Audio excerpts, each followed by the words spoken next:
What's up, guys? Josh Mosiman here. Welcome to This Week in MXA, episode number 57, presented by O'Neill Racing. Thank you to those guys for keeping these videos coming. In this episode, we're going to be talking about Chase Sexton winning his first 450 main, my brother Michael Mosiman winning his first 250 main, the carnage that went on all behind them in both classes. Also talk about the takeouts, the penalties, and just Freddie Noren versus Alex Ray, stuff like that. Also got the new Justin Barcia edition Gas Mc450 that was just announced. Going to answer some questions about that. Lots of cool stuff in this video. Let's get into it. Starting with 450 class, Chase Sexton got the second place start right behind Marvin Muscan. Got into the lead after about lap 3, I believe, and led the whole thing, managed his gap, and took home his first 450 main event. Huge congratulations to Chase Sexton. He's only 22 years old. That kid has a super bright future, especially in the 450 class, and especially with a team like the HRC Honda boys. So really cool for Chase Sexton. But you got to mention, Jason Anderson was on fire all day long. It was really cool to see him back up his Oakland Supercross win with fastest qualifier in the first session, fastest qualifier in the second session, which was tough because the times got better, everybody else got better, but so did Jason Anderson. He was still the fastest guy on the track. Going into the heat race, he won his heat race. So Jason Anderson was in the limelight, doing well all day long, passed everybody in the 450 main event, then started having a problem. Radiator hoses, something was going wrong, leaking all kinds of radiator fluid, and he was still able to salvage it to finish 9th place. But after Justin Barcia was docked a position, that bumped him up to 8th place. So pretty cool to see Jason Anderson salvage it. Chase Sexton took the win, and by far it was well deserved for Chase Sexton, and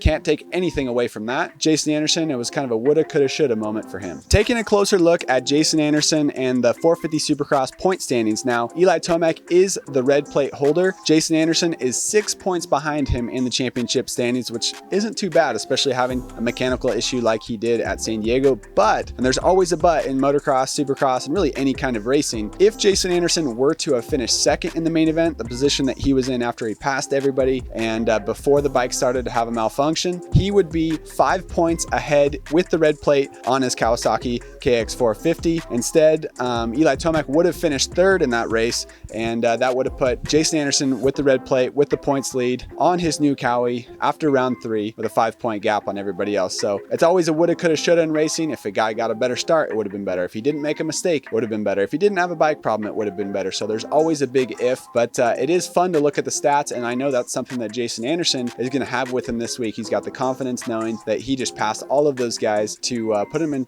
into a really good position, and he also probably knows that it wasn't his fault that the bike had a malfunction, and I think that's dangerous for everybody else, that extra confidence that Jason Anderson must have right now. So it was a woulda, coulda, shoulda for Jason Anderson, and we have a cool interview with him on our website. You guys can check it out if you want to read more of Jason Anderson's thoughts after Oakland and after San Diego. And really finishing up with the 450 class, it is very impressive how many different guys we've had on the podium so far this season. Only Justin Barcia has been on the podium twice, at Anaheim 1, Oakland. Everybody else has only been on the podium one time. We've had 8 different riders, on the podium so far this season. Jason Anderson, Justin Barcia, Cooper Webb, Ken Roxon, Chase Sexton, Eli Tomac, Dylan Ferrandis, and Aaron Plessinger all have been on the podium, and it makes it very exciting when we have new guys, fresh faces on the podium, and I just hope this ball continues to roll as it has been. Diving into Aaron Plessinger, we also have a really cool video where we dive into all the details on Aaron Plessinger's KTM 450 SXF Factory Edition with his mechanic, Jay Dungy, older brother of former pro and legend of the sport, Ryan Dungy. Talks about the titanium axle he has, the data acquisition they have for suspension and just monitoring the data on there, different parts that Aaron Plessinger runs, including some 3D printed foot pegs by Pankel, the same company that makes Formula One transmissions and all of the stock KTM transmissions as well. So lots of cool details in that video. Travis Fant, MXA's videographer, he gets into the details with these guys, and he really pulls out a lot of good information from the factory mechanics that make it fun to watch and cool to see these factory bikes up close. So check out that video on our YouTube channel and website. All right, in this next segment, I'm going to talk about my brother winning the 250 main event at San Diego. It's his first ever 250 main event win. Also a first for the Gas brand in Supercross. Super excited for him. I could talk for hours, but I'm going to do my best to recap this for you guys. I said in the post-race press conference when I asked him a question,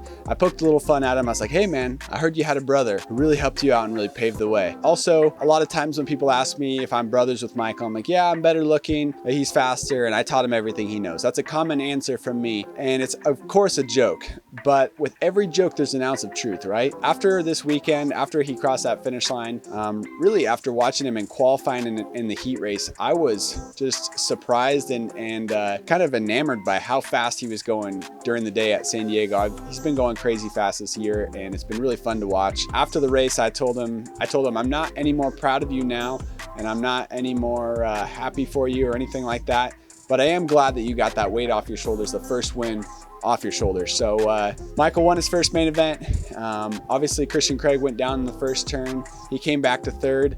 Michael and Hunter lapped the whole field all the way up to sixth. So a lot of separation, stuff that you don't normally see unless it's a mud race. But Michael got the win, and you guys are my witnesses. I told him, I've told a few of my close friends, and you guys on this YouTube video will be my witness. I'm no longer going to say that Michael, I taught him everything he knows, because man, that guy is going fast, and I definitely didn't teach him everything he knows. The credit goes to the guy who's out there sweating in the middle of the race, the guy who's put in the time in the gym, the guy who's put in the hours at the test track, and he's done a lot. So super proud of him.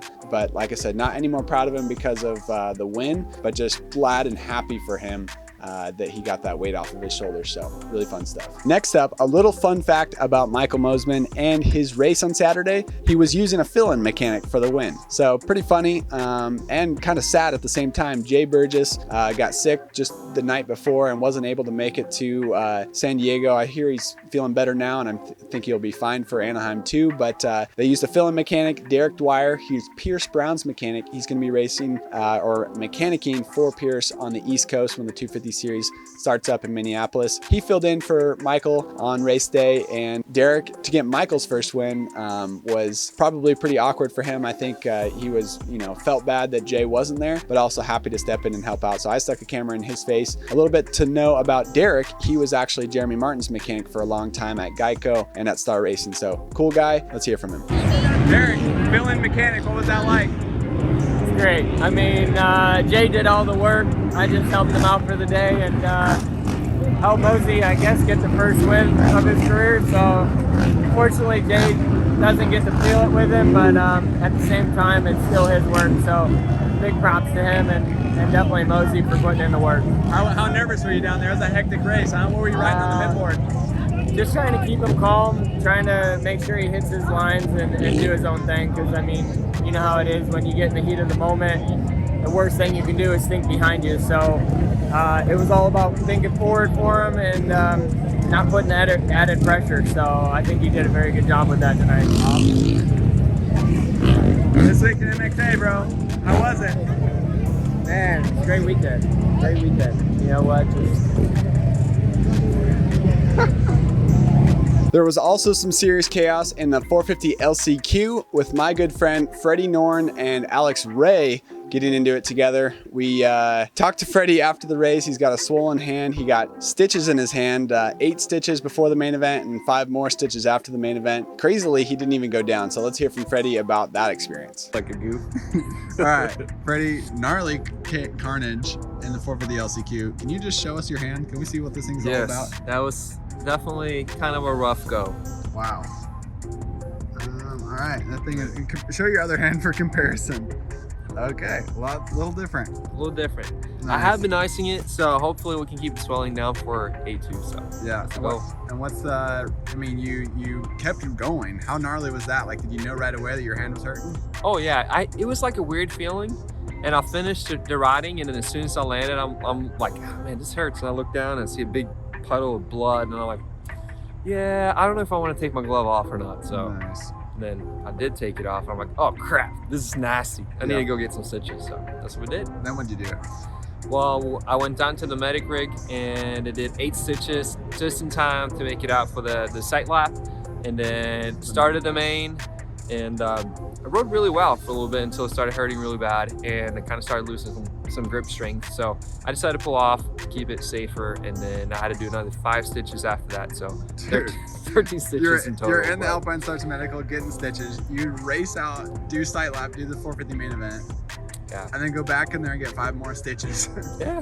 Got to keep the flesh together, man. Nice. So 13 stitches in there. Yep. And what's the game plan now to recover? Probably no practice this week. And then just go to A2 and try to race. So let's go. You're riding good. Good stuff. Thank you. Thank you. Next up, I got to touch briefly on two different bikes. Gas MC450 Troy Lee Designs Edition Justin Barsha bike just came out. It's a factory edition Gas MC450F. And if you guys know the stock MC450F from Gas, that bike has the same suspension as the KTM 450, the air forks and the WP shock, but it has softer valving and a softer spring rate in the shock as well to make it more plush, softer, and better for novice level riders and vet riders. Where the KTM 450 is the ready to race model from the KTM group, stiffer suspension, stiffer valving. This new Gas has all of the standard factory edition upgrades that you get with the KTM factory edition, the wheels, triple clamps, hour meter, slip-on muffler, stuff like that. But it also has firmer suspension. So I asked them, what does firmer suspension mean? Does it mean it's going to be, pro level suspension, or what's it all about? They said it's exactly the same suspension that comes on a KTM 450. So stiffer spring rates, stiffer valving on the new Gas. Next up, I have a cool little interview with AJ Catanzaro. AJ was walking the track at the San Diego Supercross. He has a YouTube video on his channel from his day at San Diego. I stuck a camera in his face, talked to him for a little bit and said, hey, what do you think about the whoops? What do you think about the track? And asked him about his plans to race a 125 two-stroke in the East Coast Series. All right. Okay. AJ Catanzaro. Yes, sir. San Diego Supercross. We're walking the track. Things are wrapping up. What are your thoughts? What are your opinions on this place? Round 3. What are you thinking is going to go on tonight? I like this place. There's a big whoops again, which actually gets me mad because I'm not racing, and that's the only thing I'm good at in Supercross. Is like I'm halfway decent at the whoops. I get arm pump everywhere else. Typically, I don't triple the rhythms. So, Nice. so I just love it. And as a fan, there's always this debate, but I think having big whoops creates good racing. Otherwise, and even last weekend, the whoops were difficult in time qualifying, I thought, at least watching. And then once they redid them for the night show, personally, I thought they became too easy. And then you get single file racing when somebody gets out ahead, nobody really catches them. I think it's more exciting like A1 where you get that set after the finish line, and it's like every lap you're like, what's gonna happen? What's gonna happen?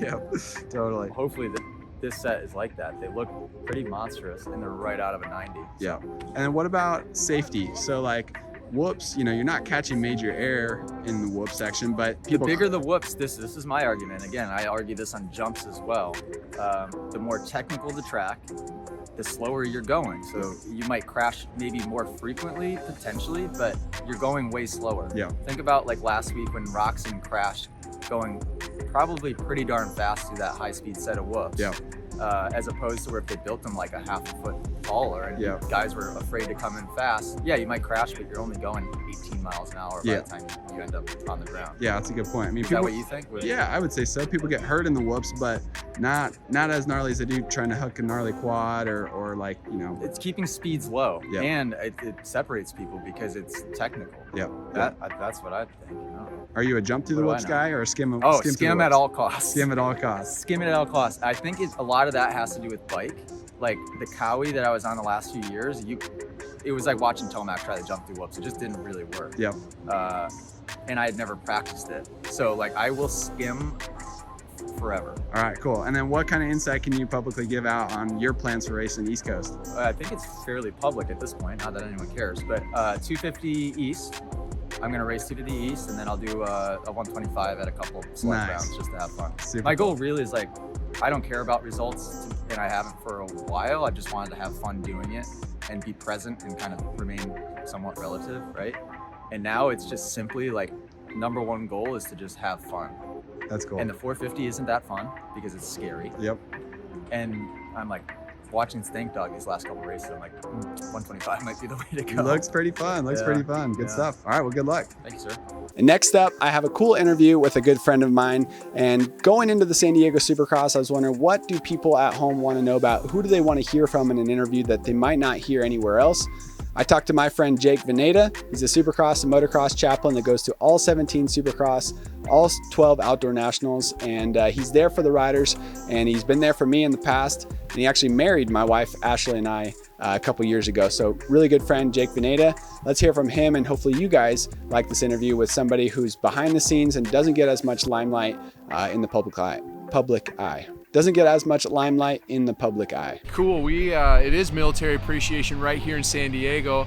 My name's Jake. I'm the chaplain of the series. It's a pretty incredible thing that we even have a chaplain. You know, most people don't even know that we have a chaplain as a part of the sport.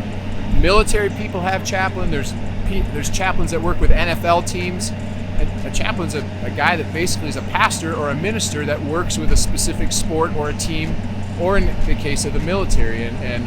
So that's what I do, and I love it. It's crazy. We're on the start gate right here at Petco, and we're about ready to have some practice. We just had chapel a few minutes ago, and that's one of the roles that I do, is speak at chapel, and the riders that want to stay, and mechanics and crew members and families. So it's, to me, we bring the same God, the same truth from the Bible, from the church, and we bring it out of the church to a stadium, to a racetrack. Yeah, it's really, I've been doing this 6 years. We're getting ready to start our 7th here in a few months, which is crazy. This site right here in San Diego is actually my very first race. The first race I ever spoke at was right here, which is pretty crazy. It's a pretty special place for my wife and I. We travel together, Christy and I do. She works with the ladies, I work with the dudes. It is pretty cool. The guys that we see on TV, I know them. I know their families. I know what's going on. I'm talking to them during the week. We hate it when they get hurt, but when they do, I go and see them at the hospital, and I sit with them and encourage them and tell them it's going to be okay. Those are hard moments in our sport. But those are some of the things that we do. We do travel a lot. It's about 30 weekends a year. I'm from Minneapolis, so that's my home. And there's pros and cons with that. It's awesome sometimes, and then sometimes it's like, I'm over it. I'm over Delta Airlines. I'm over the rental car. I just want to be home. But that's true with any job. So we really like what we get to do, and we're excited that this sport allows us to be here. Awesome. Thank you for your time. Yeah, you bet. Thank you, guys. All right, guys, so that's it for this week in MXA, episode number 57. Thank you guys for tuning in. For more Supercross coverage, check out motocrossactionmag.com and our Instagram at motocrossactionmag. We're going to be at the Anaheim Supercross this weekend, Anaheim number 2. It's going to be a lot of fun. See you there.